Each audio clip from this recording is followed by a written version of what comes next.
Hello friends, welcome to Designing and Fabrication. আজি আমি discuss কৰিম আমাৰ ৱেল্ডাৰ MCQ ইম্পৰ্টেণ্ট পইণ্ট ছিৰিজৰ পাৰ্ট 9। ইয়াৰ আগত অলৰেডি 8টা পাৰ্ট ডিছকাছ কৰা হৈছে। তো যদি আগৰ পাৰ্ট 8লৈকে ভিডিঅ'বোৰ চোৱা নাই তেনেহ'লে প্লেলিষ্টত চাই ল'বগৈ। তো পাৰ্ট 9ৰ আমি ফাৰ্ষ্ট পইণ্টৰ পৰা ষ্টাৰ্ট কৰোঁ। ফাৰ্ষ্ট পইণ্টটো কৈছে if the blowpipe is moved to and fro' frequently while cutting the curve will be more. মানে যেতিয়া আমি কাটিং কৰোঁ তেতিয়া যদি ওপৰতল কৰা হয় বেছিকৈ তেতিয়াহ'লে সেই কাৰ্ভটো বেছি হয়। কাৰ্ভ মানে হৈছে কাটাৰ পাছত যিটো গেপ, মেটেলৰ মাজত যিটো গেপ ফৰ্ম হয় সেইটো কাৰ্ভ বুলি কোৱা হয়। ছেকেণ্ড পইণ্টটো কৈছে in a gas cut plate the cut শ্ব'জ grooves and deep drag lines this is due to tip is too close to the cut surface. যদি তাৰ নজলটো বেছি ওচৰলৈ হয় তেতিয়াহ'লে তাৰ যিটো ড্ৰেগ লাইনছ হয়, মানে কাটিং কৰাৰ পাছত যিটো তাত লাইন ফৰ্ম হয় সেই লাইনকেইটা বহুত ডিপ ফৰ্ম হয়।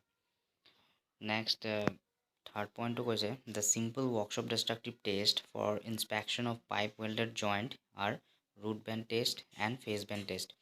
চ' ডিষ্ট্ৰাক্টিভ টেষ্ট আৰু non destructive test DT and NDT আমি দুটা পাই আহিছোঁ। NDTত কি হয়, য'ত টেষ্ট হোৱাৰ পাছতো আমি জবটো ইউজ কৰিব পাৰোঁ, কিন্তু ডিষ্ট্ৰাক্টিভ টেষ্টত আমি একবাৰ টেষ্ট হৈ যোৱাৰ পাছত আৰু জবটো ইউজ কৰিব নোৱাৰোঁ। চ' পাইপ জইণ্টত যদি মানে ৱেল্ডিংটো ভালকৈ প্ৰপাৰলি হৈছে নে নাই হোৱা এইটো আইডেণ্টিফিকেশ্যনৰ কাৰণে আমি ডিষ্ট্ৰাক্টিভ টেষ্ট কৰোঁ। তাৰে দুটা ৰকমৰ টেষ্ট আছে, এটা ৰুট বেণ্ড টেষ্ট আৰু এটা face bend test. Root bend test মানে তলৰ পৰা এইটো বেণ্ড কৰি চোৱা হয়, আৰু ফেচ বেণ্ড টেষ্ট মানে ওপৰ ভাগৰ পৰা মানে বেকা কৰি বেণ্ড কৰি চোৱা হয়। নেক্সট পইণ্টটো কৈছে fourth point small diameter pipe in the cutting may be done by pipe cutter. Pipe cutter দি আমি স্মল ডায়মিটাৰ পাইপ কাট কৰিব পাৰোঁ। ফিফথ পইণ্টটো কৈছে carbon is the highest influence on the metallurgical weldability of steel. Six পইণ্টটো কৈছে the presence of oxygen can reduce the toughness আমি reduce কৰিব পাৰোঁ অক্সিজেনৰ প্ৰেজেণ্ট দি। ছেভেন পইণ্টটো কৈছে cast iron is contains two elements which makes it difficult to cut it by the gas cutting, silicon and graphite. এই silicon আৰু গ্ৰেফাইটটো থকাৰ কাৰণেই কাষ্ট আয়ৰণটো কাটিং কৰিবলৈ বৰ দিগদাৰ হয়। 8 পইণ্টটো কৈছে some commercially available electrodes are contain denitriding metals such as the titanium and zirconium, and the purpose of does it serve to avoid the nitrogen porosity. Nitrogen porosity normally remove কৰিবৰ কাৰণে এইকেইটা element use কৰা হয়, titanium zirconium এইকেইটা corrosion resistance element. এইকেইটা মামৰে নাখাবৰ কাৰণেও এইবোৰ ইউজ কৰে, specially in stainless steel.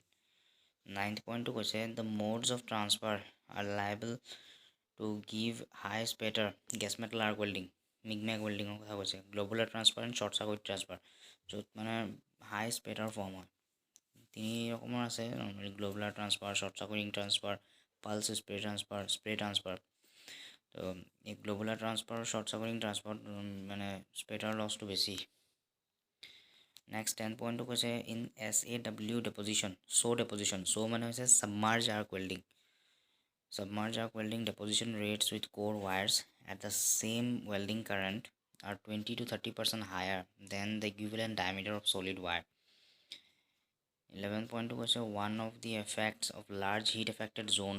Heat affected zone মানে যেটো welding কৰাৰ কিনাৰৰ জোনটো fusion zoneৰ nearest জোনটো হৈছে heat affected zone, আৰু তাৰ পিছৰ জোনটো হৈছে একেবাৰে বাহিৰৰ জোনটো coolant zone. The heat affected zone is produced in electroslag welding is coarse grain structure. মেটেলৰ ভিতৰৰ যিটো ষ্ট্ৰাকচাৰ আছে এইটো হৈছে কোৰ্ছ গ্ৰেইন ষ্ট্ৰাকচাৰ। ইলেক্ট্ৰ'শ্লেগ ৱেল্ডিংটো নৰ্মেলি অট'মেটিক ৱেল্ডিং প্ৰচেছ হয়, হেভি থিক মেটেল ৱেল্ড কৰিবলৈ বনোৱা হয়। 12 পইণ্টটো কৈছে the flux is used in electroslag welding has a high electrical resistance.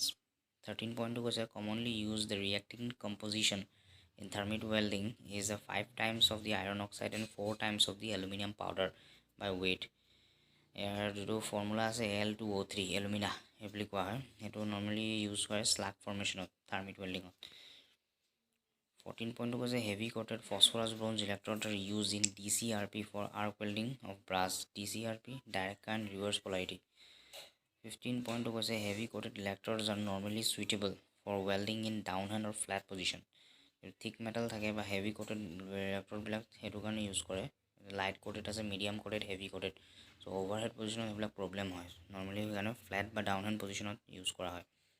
16 পইণ্টটো হৈছে in general fillet Wales with 3/4 of the thickness of the metal plate. Fillet weldত কি হয় যেটো মানে তাৰ thicknessটো 3/4 হ'ব লাগে metal plateৰ. Fillet weld মানে যেটো আমি টি শ্বেপত যেটো welding কৰোঁ সেইটো fillet weld বা কৰ্নাৰ জইনটো fillet weldতে পৰে. তো এনেকুৱাবিলাক মানে যেতিয়া আমি welding কৰোঁ তেতিয়া তাৰ যেটো ফিলেটটোৰ পজিশ্যন বা welding যেটো হ'ব লাগে সেইটো তাৰ metal thicknessৰ 3/4 হ'ব লাগে thicknessটো. চ' ফ্ৰেণ্ডছ আজিলৈ ইমানেই. আকৌ আমি নেক্সট ভিডিঅ'ত লগ পাম. লাইক কৰিব, শ্বেয়াৰ কৰিব, ছাবস্ক্ৰাইব কৰিব. থেংকছ ফৰ ৱাচিং.